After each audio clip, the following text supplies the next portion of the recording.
আল্লাহ কখনো অকারণে কষ্ট দেন না, বরং কষ্ট, দুঃখ, শরীর খারাপ, রুজির অভাব সবই আল্লাহর পরীক্ষা। কুরআনে আল্লাহ বলেন, আমি অবশ্যই তোমাদেরকে পরীক্ষা করব ভয়, ক্ষুধা, সম্পদের ক্ষতি, প্রাণ ও ফলের ক্ষতিতে।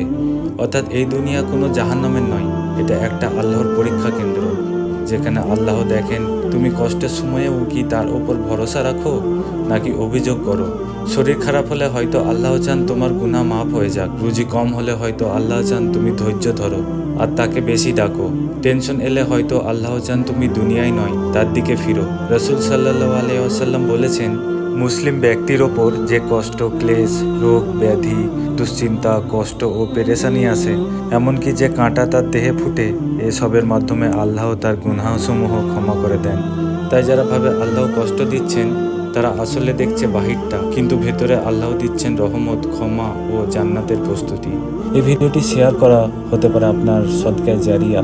আর যদি সত্যের এ পথ চলতে চান, আমাদের সঙ্গে থাকুন, সাবস্ক্রাইব করে পাশে দাঁড়ান।